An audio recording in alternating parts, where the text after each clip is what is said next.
پوچھا مومن کون ہے اور مسلمان کون؟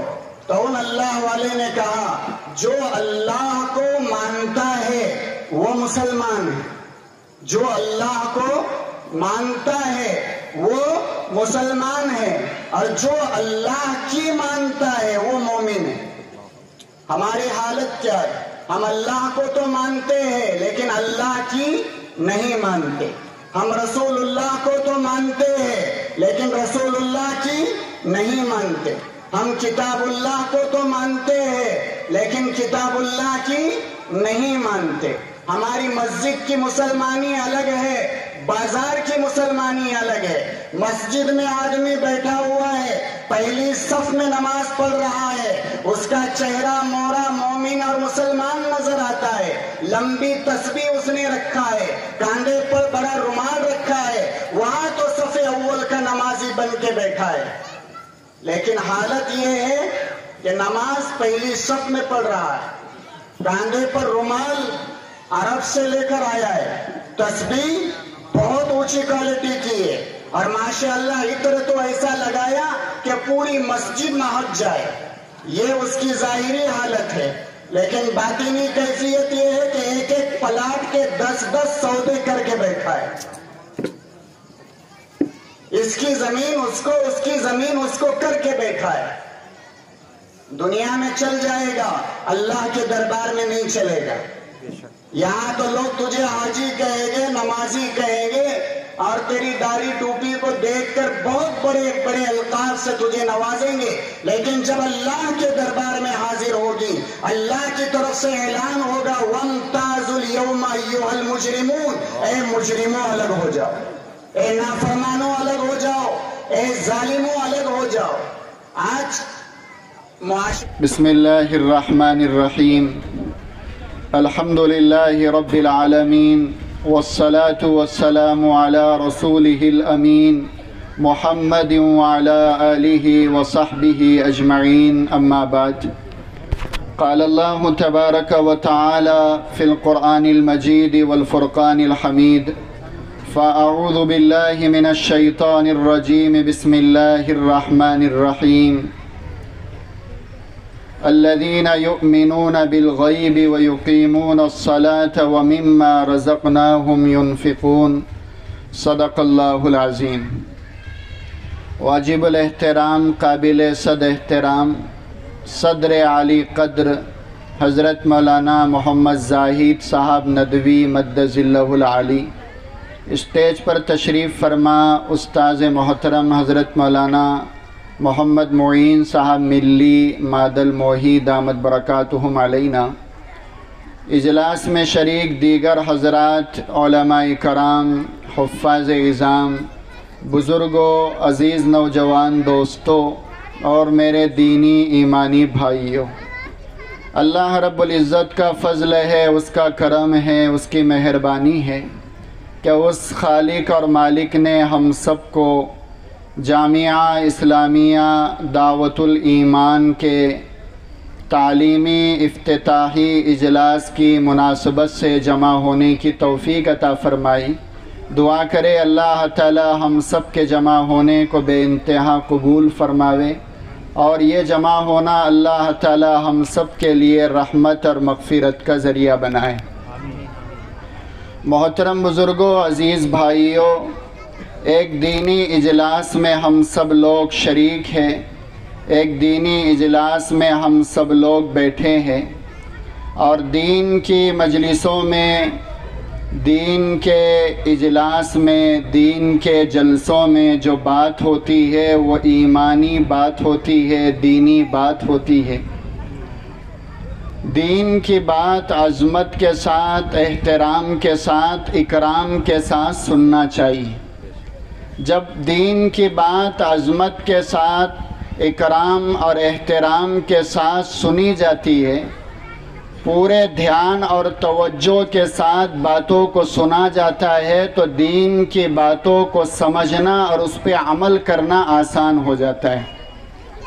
اور اگر دین کی بات کو بے دھیانی کے ساتھ سنا جائے، بے خیالی اور بے توجہی کے ساتھ سنا جائے، تو بات سمجھ میں نہیں آتی، اور جب بات سمجھ میں نہیں آتی ہے تو آدمی کا عمل کرنا بھی مشکل ہو جاتا ہے۔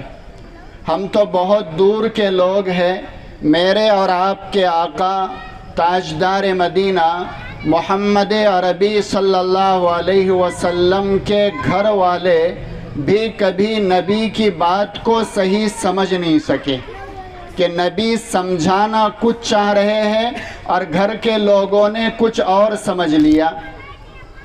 حضور صلی اللہ علیہ وسلم اپنے گھر میں تشریف فرما تھے، تمام ازواج مطہرات نبی علیہ السلام کی تمام بیویاں آپ کے خدمت میں حاضر تھی، سب بیٹھی ہوئی تھی۔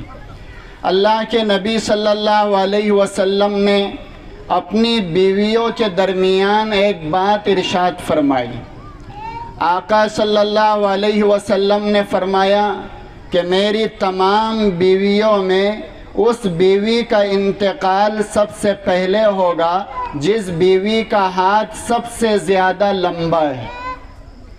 حضور نے یہ بات ارشاد فرمائی کہ بیویوں میں اس بیوی کا انتقال سب سے پہلے ہوگا جس کا ہاتھ سب سے زیادہ لمبا ہے۔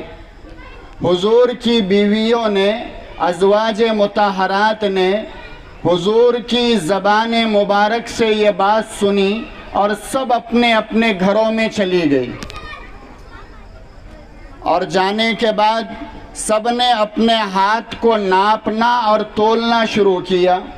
کسی نے اپنا ہاتھ لکڑی سے ناپا، کسی نے اپنا ہاتھ دھاگے سے ناپا، کسی نے اپنا ہاتھ کپڑے سے ناپا، کسی نے اپنا ہاتھ دیوار پر رکھا، نشان لگا دیا۔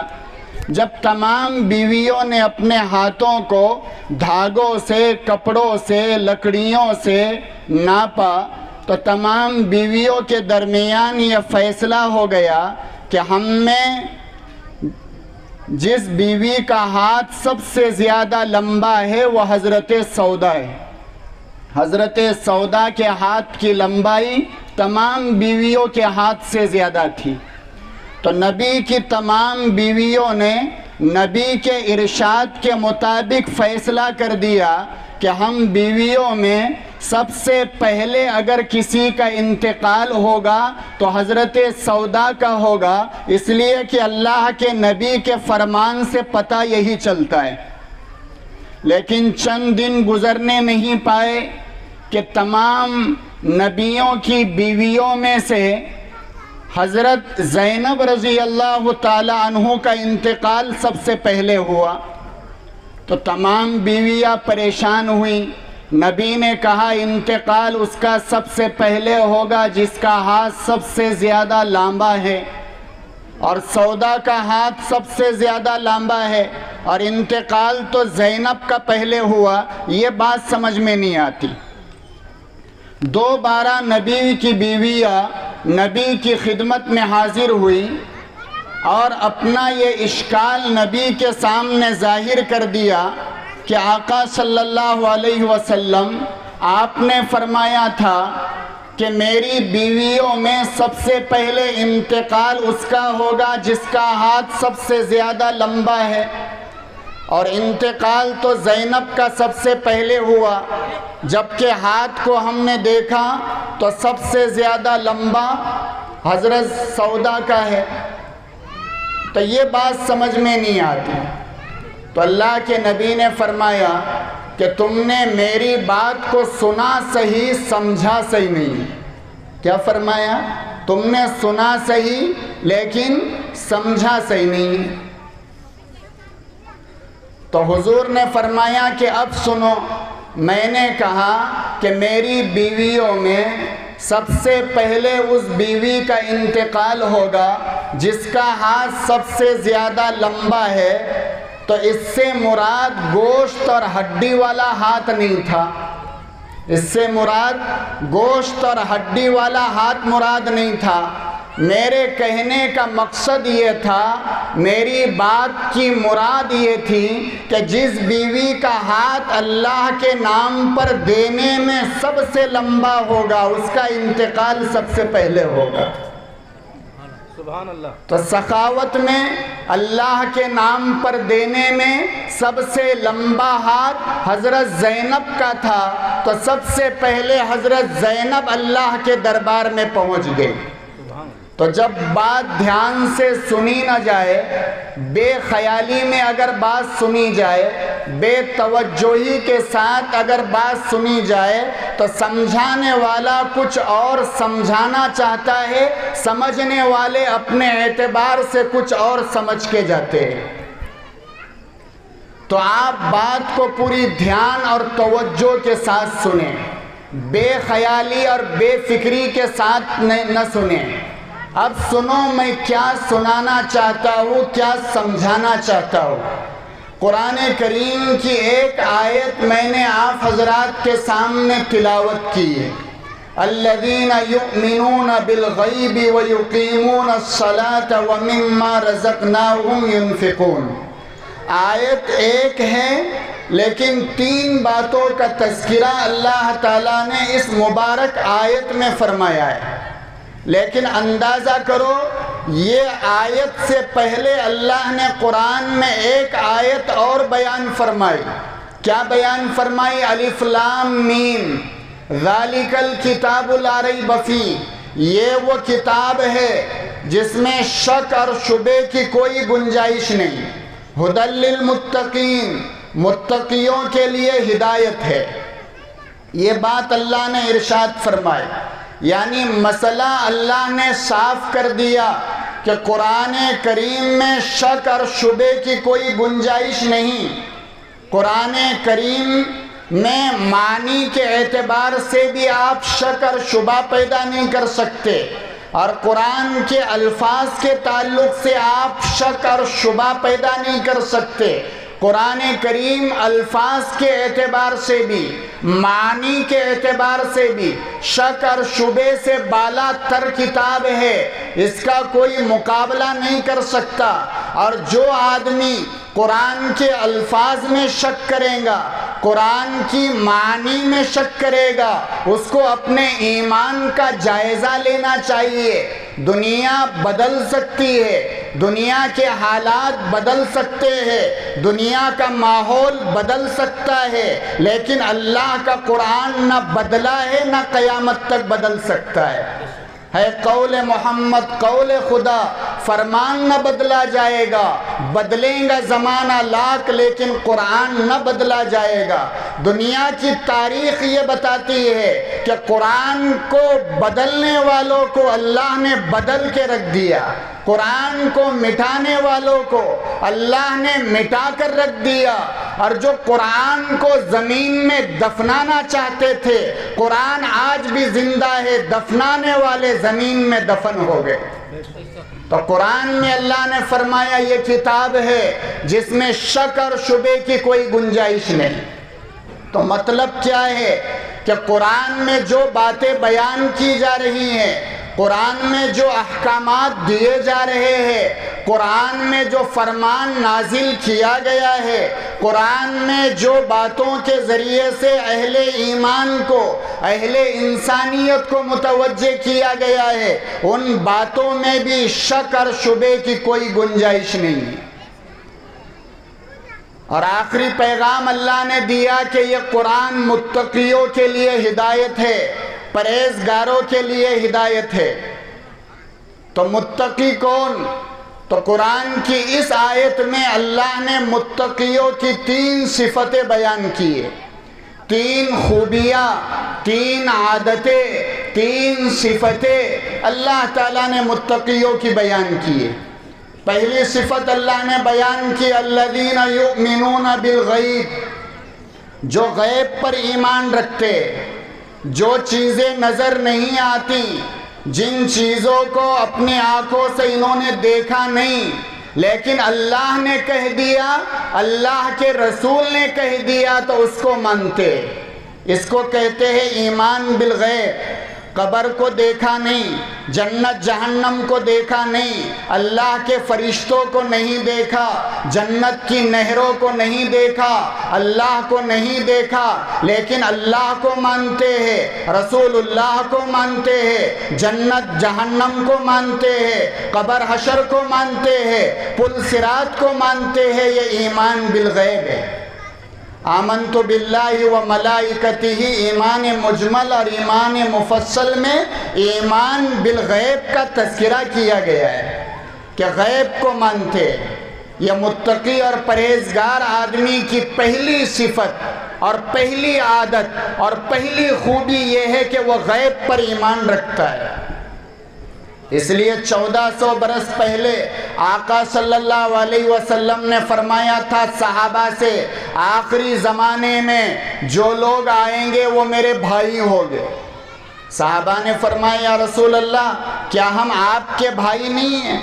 تو اللہ کے نبی نے فرمایا آپ تو میرے صحابہ ہو، آپ کو میری صحبت نصیب ہو گئی، آپ میرے بھائی نہیں ہیں۔ میرے بھائی تو وہ لوگ ہیں جنہوں نے مجھے نہیں دیکھا، میرا زمانہ نہیں دیکھا، لیکن اس کے باوجود وہ مجھ پر ایمان لائیں گے، مجھے مانیں گے، میرے دین کو قبول کریں گے، وہ میرے بھائی ہوں گے۔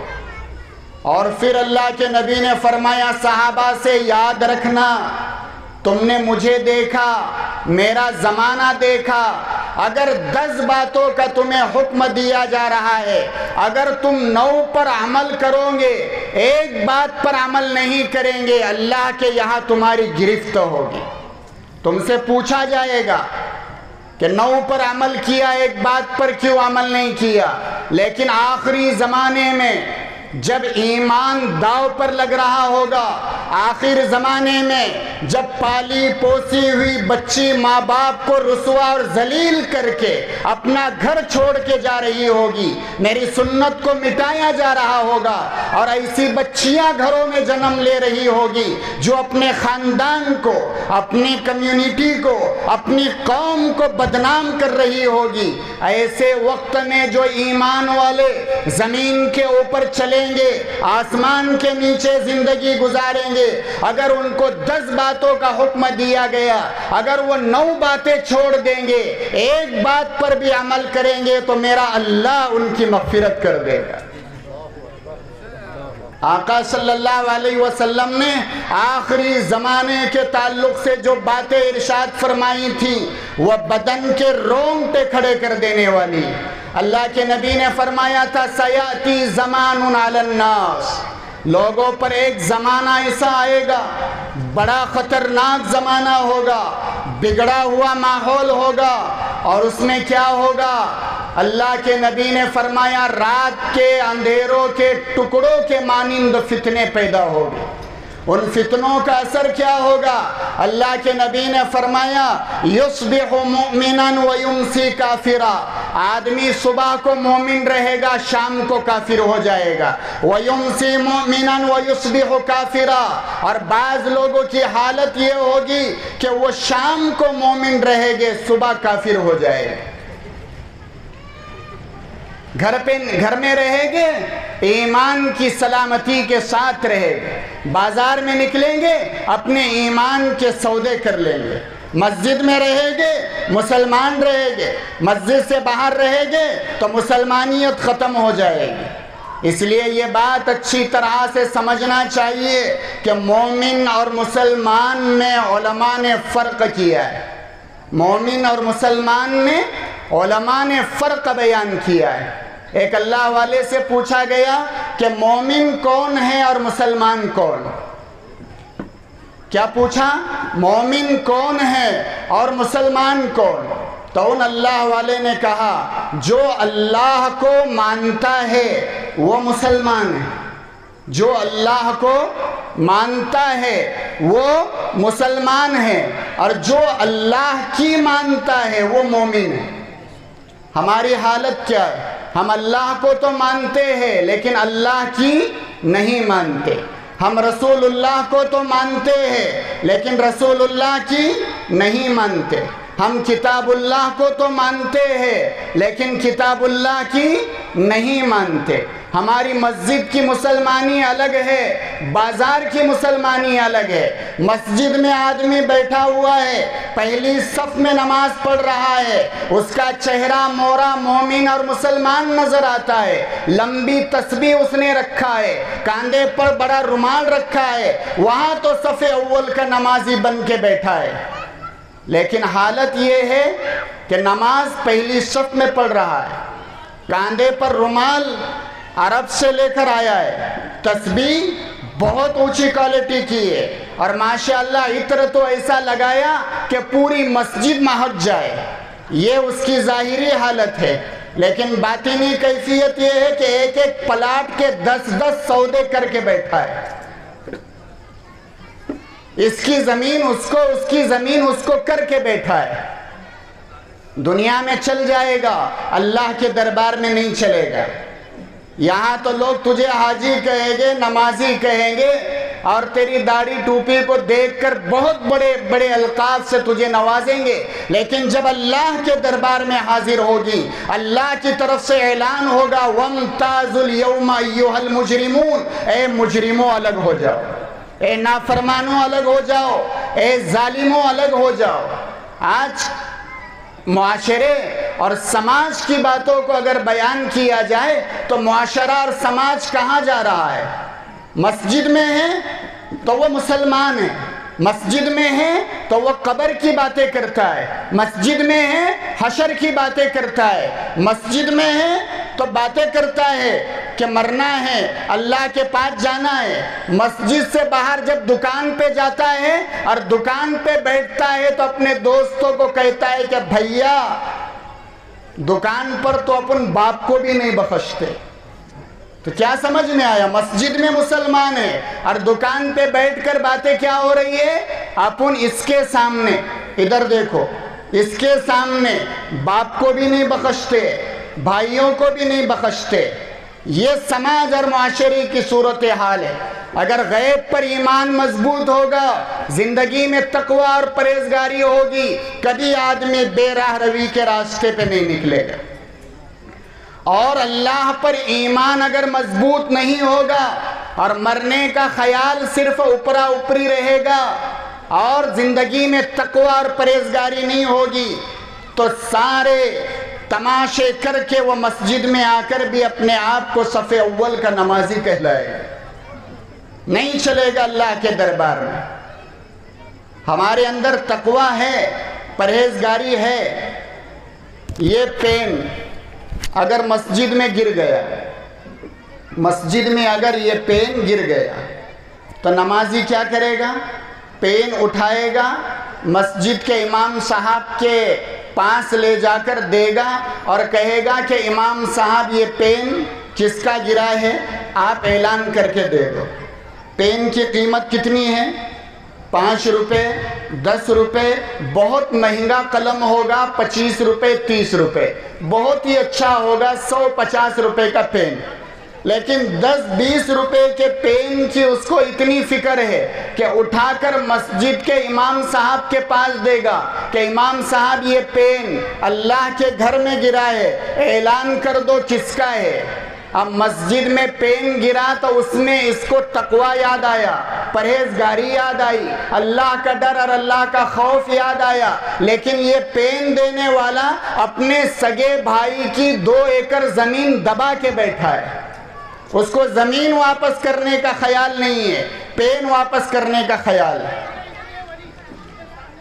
ایسے کتنے معاشرے میں بیمار ملیں گے؟ ہم بیماریاں باہر تلاش کر رہے، بیماریاں اپنے اندر تلاش کرو۔ عدل و انصاف فقط حشر پہ موقوف نہیں، زندگی خود بھی گناہوں کی سزا دیتی۔ تو متقی اور پرہیزگار بندے کی پہلی صفت اللہ نے یہ بیان کی کہ وہ غیب پر ایمان رکھتا ہے۔ دوسری صفت یہ بیان کی وَيُقِيمُونَ الصَّلَاةَ، نماز کو قائم کرتا ہے۔ ایک ہے نماز کا پڑھنا اور ایک ہے نماز کا قائم کرنا۔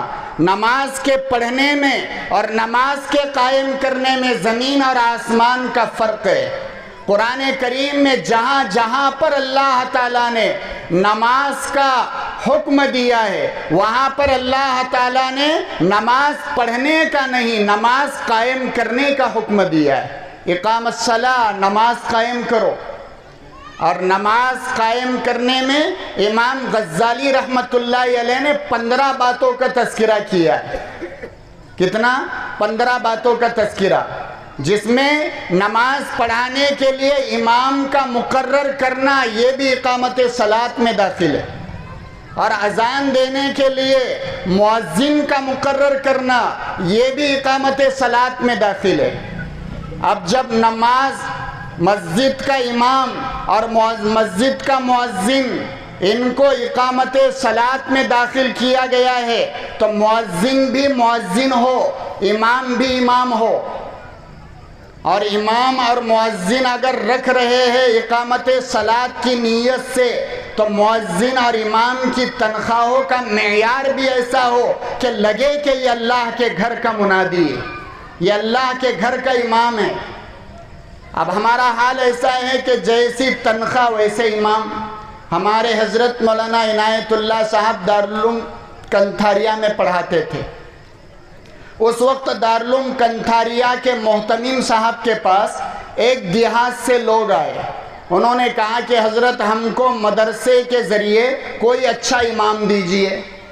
اب وہ پرانا زمانہ، محتمم صاحب نے امام بھیج دیا۔ اب امام گیا نماز پڑھانے کے لیے، 8 دن 10 دن 15 دن ہو گئے، وہ فجر کی پہلی رکعت میں انا آتینا پڑھتا ہے، دوسری رکعت میں قل ہو اللہ پڑھتا ہے، اس کے علاوہ 15 دنوں میں اس نے کوئی سورت پڑھائی نہیں۔ اب بستی والے پریشان ہو گئے اور محتمم صاحب کی خدمت میں حاضر ہو گئے۔ حضرت آپ نے ایسا امام بھیجا کہ اس کو کچھ آتا جاتا بھی نہیں، کیا معلوم؟ حضرت نے کہا کہ کیا ہوتا ہے؟ کہا پہلی رکعت میں 15 دن سے انا آتینا پڑھ رہا ہے اور دوسری رکعت میں قل ہو اللہ پڑھتا ہے، ان 2 صورتوں کے علاوہ تیسری صورت پڑھتا ہی نہیں۔ تو حضرت نے امام صاحب کو بھی بلایا۔ اب بستی والوں نے شکایت کی تو حضرت نے فرمایا کہ ان کی شکایت بجا ہے، صحیح ہے؟ تو انہوں نے کہا حضرت بالکل صحیح۔ تو حضرت نے کہا کیا دوسری صورتیں تم کو یاد نہیں ہے؟ کہا حضرت یاد تو پورا قرآن کریم ہے۔ حضرت نے کہا کہ پھر اتنا ہی کیوں پڑھتے ہیں؟ تو انہوں نے کہا کہ ان سے پوچھو کہ یہ مہینہ کی تنخواہ کتنی دیتے ہیں۔ تو بستی والوں نے کہا کہ ماہانہ ان کو 300 روپے دیتے ہیں۔ تو امام صاحب نے کہا کہ حضرت 300 روپے میں تو انا آتینا قل ہو اللہ ہی آتی ہے، ان کو بولو تنخواہ بڑھاؤ تو میں بڑی صورت پڑھتا ہوں۔ تو ہماری مسجدوں کا حال بھی یہ ہو رہا ہے کہ آدمی لوگ سمجھ رہے ہیں کہ امام ہاں چل جائے گا، مؤذن ہاں چل جائے گا۔ ہمارے پیٹھن سے 5 کلومیٹر پر ایک دیہات ہے پیپل واڑی، پیٹھن ڈیم جہاں ختم ہوتا ہے اس کے بازو میں ایک گاؤں ہے پیپل واڑی۔ وہاں ایک میرے دوست ہے مولانا تینور صاحب ملی، مہاد ملت کے فارغ ہے، وہ امام ہے۔ ان کے مسجد میں ایک مؤذن ایسا کہ چلو اللہ اس سے مسجد کی خدمت لے رہا ہے، بڑی بات ہے، لیکن آپ دیکھیں گے تو آپ کہیں گے کہ یہ آدمی مسجد کی صفائی بھی نہیں کر سکتا، اس کی یہ حالت، لیکن بستی والوں نے مؤذن بنا دیا۔ ایک دن عجیب واقعہ ہوا کہ لائٹ چلی گئی اذان کے وقت۔ اب جیسے قبلہ ادھر ہے تو امام صاحب مولانا کہتے کہ میں مسجد میں داخل ہو رہا اور میرا مؤذن قبلہ ادھر ہے تو ادھر منہ کر کے اذان دینا چاہیے، تو وہ ادھر منہ کر کے اذان دے رہا۔ تو میں گیا درمیان میں اذان روکا، میں نے کہا اللہ کے بندے قبلہ ادھر ہے، نماز اور اذان ادھر منہ کر کے پڑھی جاتی ہے، دی جاتی ہے، تو نے ادھر کہاں منہ کیا؟ وہ مؤذن کہنے لگا مولانا تم کو دماغ بھی ہے، لائٹ گئی ہوئی ہے اور لوگوں کے گھر ادھر ہے، اگر ادھر منہ کر کے اذان دوں گا تو اذان کی آواز کیسے پہنچیں گی؟ تو جب مسجد میں ایسے مؤذن اور امام کا انتخاب ہوگا تو بتاؤ نمازوں کا کیا حال ہوگا، اذانوں کا کیا حال ہوگا؟ اللہ کے علماء نے، فقہاء نے مسئلہ لکھا ہے، علماء موجود ہے، کہ جس مسجد سے صحیح تلفظ کے ساتھ اذان دی جائیں گی وہ اچھی اذان کے اچھے اثرات پورے محلے پر پڑیں گے، اور مسجد سے اذان اگر غلط دی جائیں گی، تلفظ اگر صحیح ادا نہیں کیے جائیں گے تو وہ غلط اذان کے غلط اثرات پورے محلے پہ پڑیں گے۔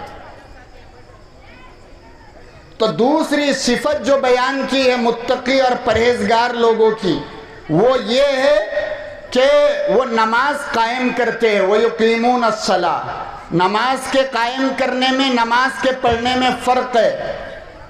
اذان ہو گئی، آپ نے گھر سے وضو کیا اور پیدل مسجد چل کے گئے، وہاں جا کر آپ نے سنت ادا کر لی، اور سنت ادا کرنے کے بعد آپ نے جماعت کے ساتھ امام کے پیچھے نماز ادا کر لی، فقہا نے لکھا ہے کہ یہ اقامت صلاۃ ہے۔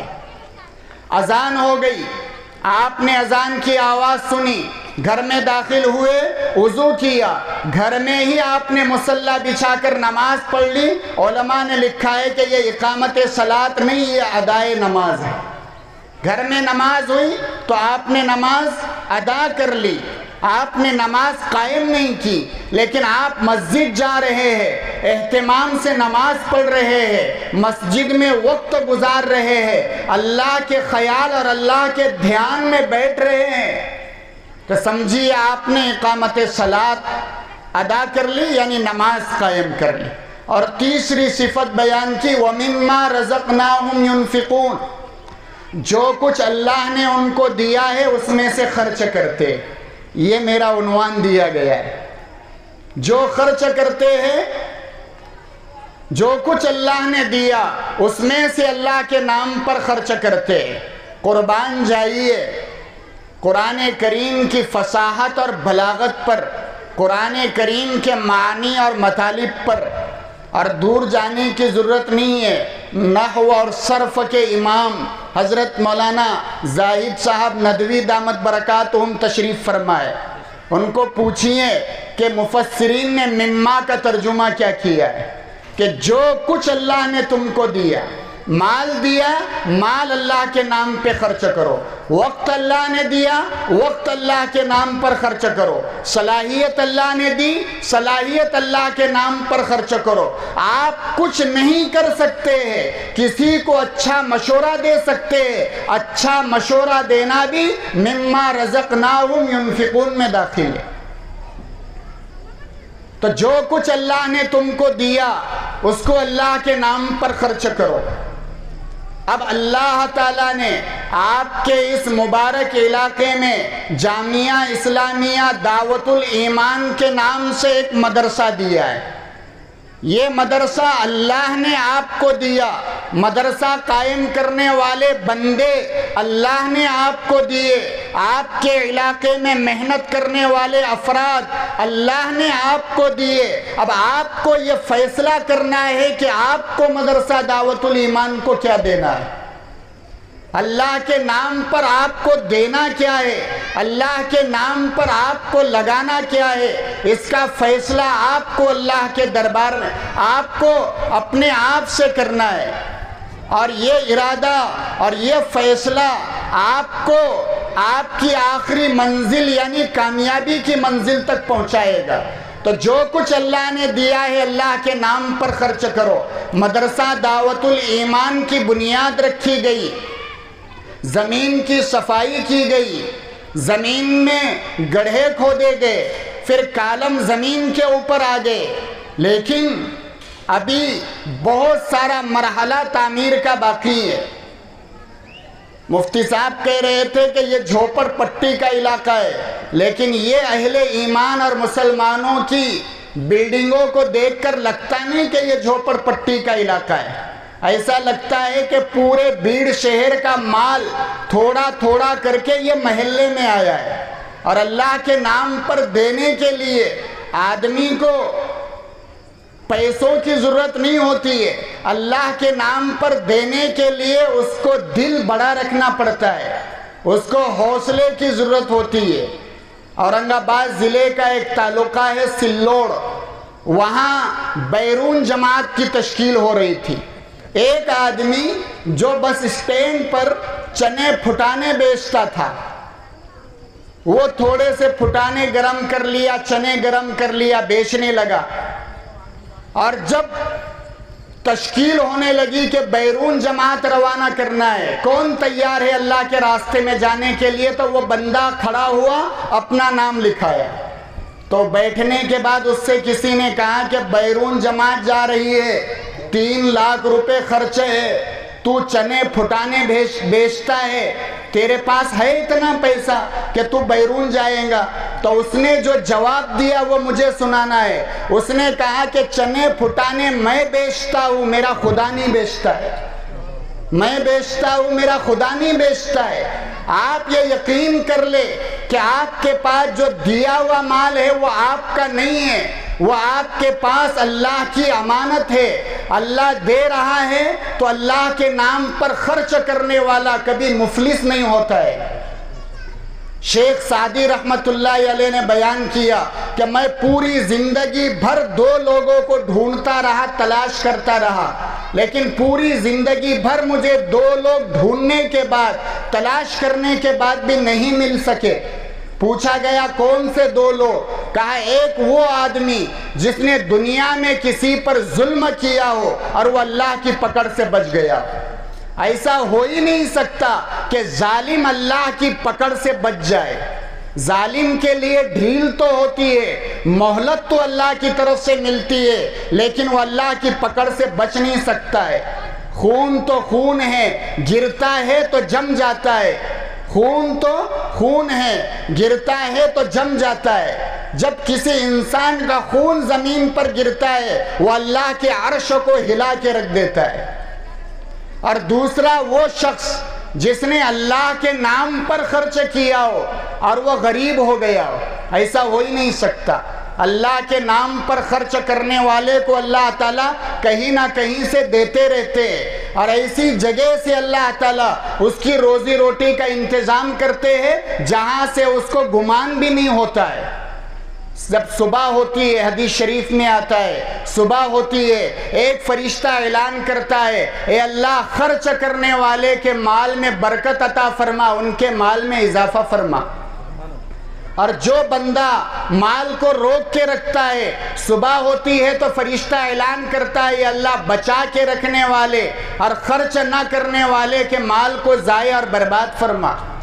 فضائل میں ہی حضرت شیخ نے حدیث لکھی ہے، اللہ تعالیٰ نے جنت میں ایک درخت بنایا ہے، وہ درخت کا نام سخاوت ہے ہماری اردو زبان میں، اس کا نام اللہ نے سخاوت رکھا ہے۔ اس کی ایک ٹہنی اللہ نے زمین پر اتاری ہے، جو سخاوت کرنے والے لوگ ہیں وہ اسی ٹہنی کو پکڑ کے جنت میں جائیں گے۔ اور اللہ کے نبی نے فرمایا اللہ نے جہنم میں ایک درخت بنایا ہے جس کا نام شح یعنی بخل ہے، اس کی بھی ایک ٹہنی اللہ نے زمین پر اتاری ہے۔ جو کنجوسی کرنے والے اور بخل کرنے والے ہیں، اللہ تعالیٰ نے فرمایا کہ وہ اسی ٹہنی کو پکڑ کے جہنم میں جائے گے۔ تو دونوں راستے اللہ نے دیے، سخاوت والا راستہ بھی ہمارے سامنے کیا، بخیلی والا راستہ بھی اللہ نے بتا دیا۔ چاہے تم بخالت کے ذریعے جہنم میں جاؤ یا سخاوت کے ذریعے جنت میں جاؤ، اللہ تعالیٰ جو ہے تو آپ کے لیے دونوں نظام بنائے رکھے۔ ایک آخری بات کہوں کہ دنیا کی مذمت اور دنیا کی بے رغبتی کے واقعات تو ہم بیان کرتے ہیں، لیکن دنیا سے محبت ہمارے دل کے اندر زیادہ ہے، دل کے اندر زیادہ ہے۔ ہمارے یہاں ایک صاحب ہے، بہت خرچ کرتے رہتے ہیں، بلکہ کبھی ان کے خرچ کو دیکھ کر تو ایسا لگتا ہے کہ ان کی آمدنی اتنی نہیں ہے جتنا یہ خرچ کرتے ہیں۔ ایک دن میں نے ان سے پوچھا کہ اتنا زیادہ تم خرچ کرتے ہو، کیا بات ہے؟ تو انہوں نے کہا کہ میں دارالعلوم دیوبند میں پڑھتا تھا، دارالعلوم دیوبند کے محتمم حضرت مولانا سالم صاحب قاسمی رحمت اللہ علیہ سے میں نے ایک بات سنی تھی۔ حضرت فرمایا کرتے تھے کہ جس جگہ مال زیادہ ہوتا ہے، یعنی جس جگہ مال جاتا ہے آدمی کا دل اس جگہ زیادہ لگتا ہے۔ آپ دیکھو گھر میں 4-5 کمرے بنے ہوئے، لیکن جس کمرے میں مال زیادہ ہے اس کمرے میں دل زیادہ لگتا ہے.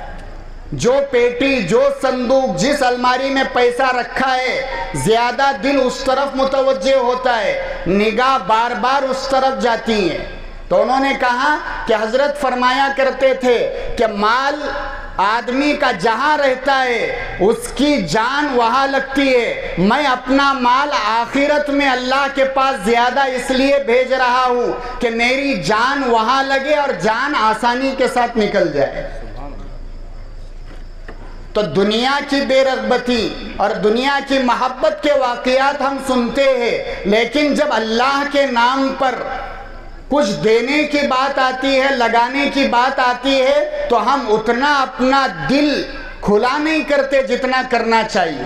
ایک آخری بات بیان کر کے اپنی بات ختم کروں. حضرت مفتی صاحب دامت برکاتہم تشریف لا چکے ہیں، ان کا یہ اصل خطاب ہم کو سننا ہے. حضرت عیسیٰ علیہ السلام، دیکھو دنیا کی لالچ کتنی خطرناک ہوتی ہے، لیکن واقعہ سننے سے پہلے اتنی بات ذہن میں رکھے، دنیا نہ کسی کی ہوئی ہے نہ کسی کی ہو سکتی. اللہ کے نبی نے فرمایا کہ الدنیا جیفۃ و طالبوہا کلاب، کہ دنیا مردار ہے، اس کے چاہنے والے کتے. بے نمازی کو اللہ کے نبی نے کتا نہیں کہا، زکوٰۃ نہ دینے والے کو کبھی اللہ کے نبی نے کتا نہیں کہا، حج نہ کرنے والے کو اللہ کے نبی نے کتا نہیں کہا، لیکن دنیا سے محبت کرنے والے کو اللہ کے نبی نے فرمایا دنیا مردار ہے، اس کے چاہنے والے کتے.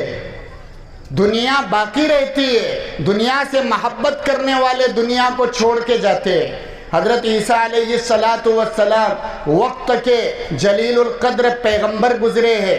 حضور نبی کریم صلی اللہ علیہ وسلم سے پہلے جو نبی دنیا میں تشریف فرما تھے حضرت عیسیٰ علیہ السلام تھے. اللہ نے انہیں عجیب اور غریب معجزات سے نوازا تھا. وہ مٹی کی چڑیا بناتے تھے اور پھونک دیتے تھے تو وہ چڑیا ہوا میں اڑنے لگتی تھی. کسی گنجے کے سر پہ ہاتھ رکھ دیتے تھے تو اس کے سر پہ بال اگنا شروع ہو جاتے تھے. ماں پیٹ سے اگر کوئی بچہ اندھا ہو نابینا ہو، اس کے اگر آنکھوں پر ہاتھ پھیر لیتے تھے تو اس کی روشنائی واپس آ جاتی تھی. ایسے معجزات اللہ نے ان کو دیے تھے. ایک مرتبہ وہ سفر پہ نکلے، ایک ان کا حواری بھی ساتھ میں تھا، اور ساتھ میں تھا حواری اور وہ اس کو ساتھ میں لے کے سفر پہ نکلے. ایک جگہ گئے تو بھوک لگ گئی. حضرت عیسیٰ علیہ السلام نے کہا کہ دیکھو ہم سفر میں ہیں، بھوک تم کو بھی لگی ہے مجھے بھی لگی ہے، انتظام کچھ نہیں ہے، بتاؤ کیا کرتے ہیں. اس حواری نے یہ کہا کہ میرے پاس 2 درہم ہیں. حضرت عیسیٰ علیہ السلام نے کہا کہ میرے پاس بھی 1 ہے. تمہارے پاس 2 ہے تو میرے پاس بھی 1 ہے. یہ 3 درہم لے کر حضرت عیسیٰ علیہ السلام نے کہا کہ بازار جاؤ. وہ گیا اور جانے کے بعد وہ 3 درہم سے 3 روٹیاں خریدی. جب واپس آ رہا تھا تو نفس اور شیطان کے فتنے میں ملوث ہو گیا. دل میں خیال آ گیا کہ میرے تو 2 درہم ہیں، حضرت عیسیٰ کا 1 ہے اور روٹیاں 3 ہیں. اگر ان کے پاس جاؤں گا تو 1.5 ان کو دینا پڑیں گی، 1.5 مجھے رکھنا پڑیں گی، تو میرا 1 درہم زیادہ، روٹیاں کیوں برابری کی تقسیم. تو حضرت عیسیٰ کی خدمت میں حاضر ہونے سے پہلے 1 روٹی کھا لیا، 2 ہی روٹی لے کر وقت کے نبی کی خدمت میں پہنچا. وحی کے ذریعے اللہ تعالیٰ نے حضرت عیسیٰ کو بتا دیا آپ کے ساتھ جو آدمی ہیں اس نے 1 روٹی درمیان میں کھا لی، 2 آپ کے پاس لے کر آیا. حضرت عیسیٰ علیہ السلام نے اس سے پوچھا کتنی روٹیاں لایا؟ کہا 2 ہی لایا. حضرت عیسیٰ سب سمجھ گئے تو حضرت عیسیٰ یہ سمجھے کہ چلو اس کو میں کچھ معجزات دکھاتا ہوں، کچھ عجیب باتیں اس کے سامنے اللہ کی قدرت سے بتاتا ہوں تاکہ اس کو بھی پتا چلے اور اس کی زبان سے سچ نکلے. حضرت عیسیٰ اور وہ جا رہے تھے، درمیان میں ایک دریا آیا. تیرنا اس کو آتا نہیں تھا، کشتی کا کوئی انتظام نہیں تھا. حضرت عیسیٰ علیہ السلام نے کہا بتا یہ دریا کیسے پار کرے گا، دریا کیسے پار کرے گا. تب کہا کہ آپ ہی تو اللہ کے نبی ہے، میں تو آپ کے سہارے آپ کے پیچھے.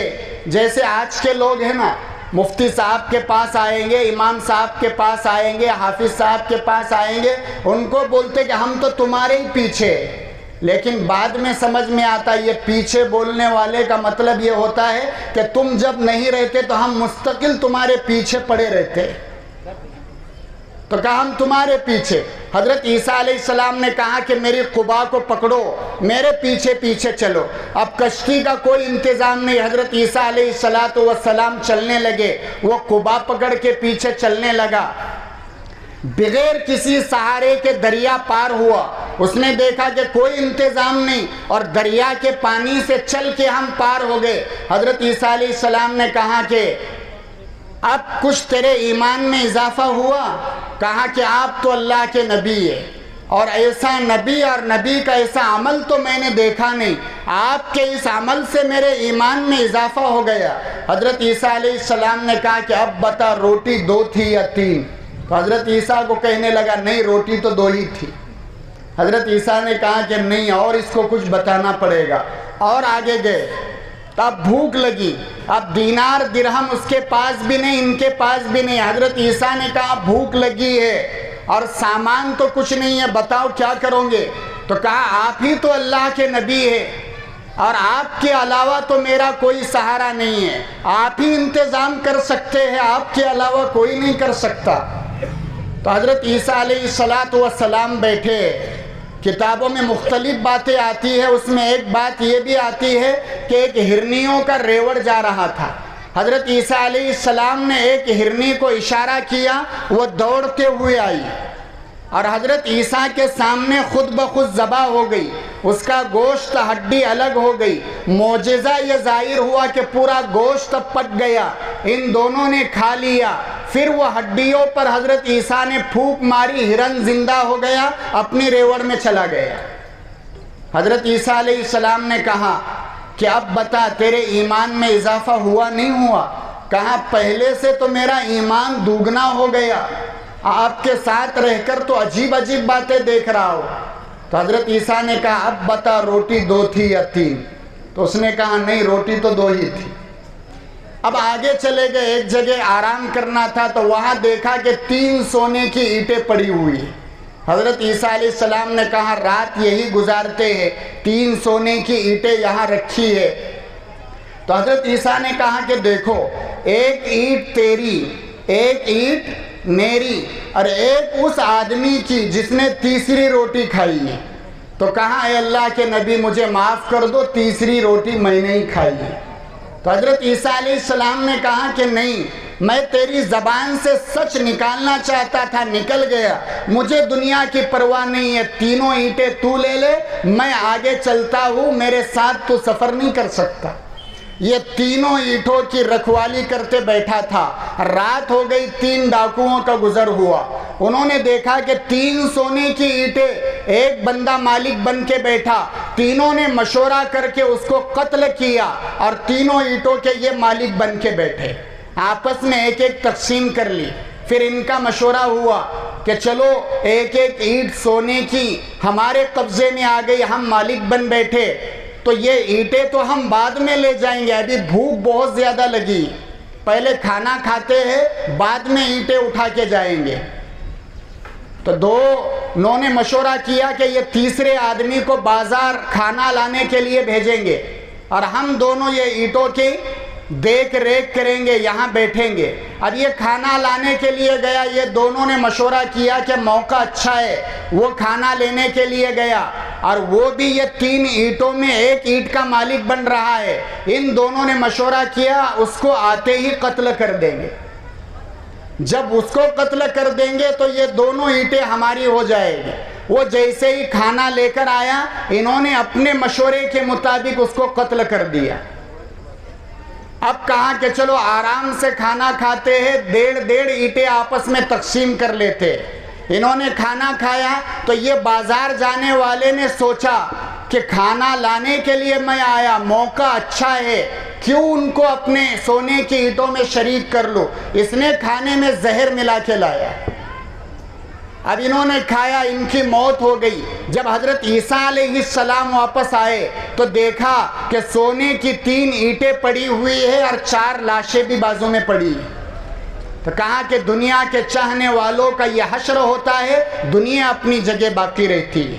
اللہ تعالیٰ نے آپ کو موقع دیا ہے، جب تک آپ کے دم میں دم ہے، جب تک آپ کی سانسیں چل رہی ہیں، آپ کی آنکھیں کھلی ہوئی ہے، جو کچھ آپ اپنے لیے کر سکتے ہیں کرو، یہی آپ کو مرنے کے بعد کام آئے گا۔ جامعہ اسلامیہ دعوت الایمان کے نام سے ایک دارالاقامہ مدرسے کی بنیاد رکھی جا رہی ہے۔ تعمیری کام اپنی جگہ چلتا رہے گا، لیکن میں مبارکباد دیتا ہوں ان علماء اکرام کو، انہوں نے فیصلہ کیا تعمیر اپنی جگہ چلتی رہے۔ مدرسہ جہاں بن رہا ہے بازو میں اللہ کا گھر ہے، 6 مینار مسجد ہے، اسی مسجد میں تعلیم اور تدریس کا کام شروع کیا جائے۔ اب آپ لوگوں کی ذمہ داری ہے کہ مسجد میں تو تعلیم اور تربیت کا کام ہوتا رہے گا، لیکن آپ لوگ اپنے دل کے اندر یہ عزم اور یہ ارادہ لے کر بیٹھے، انشاءاللہ ہم جان مال جو کچھ اس مدرسے کو لگا سکتے ہیں انشاءاللہ لگائیں گے۔ حضرت مفتی صاحب کے بیان کے بعد آپ لوگوں سے اپیل کی جائے گی، آپ بڑھ چڑھ کر اس میں تعاون کرے۔ ایک بندہ پوچھا جائے مکان کس کا ہے، کہتے فلاں کا، کتنے پیسے لگے بنانے میں، کہتا 25 لاکھ روپے۔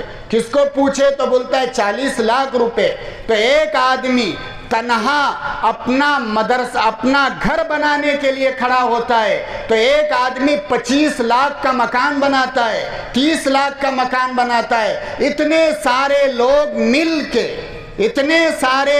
مل کے کیا رسول اللہ کا ایک گھر نہیں بنا سکتے؟ علماء فرماتے ہیں کہ مسجدیں یہ اللہ کے گھر ہے اور مدارس دینیہ یہ رسول اللہ کے گھر ہے۔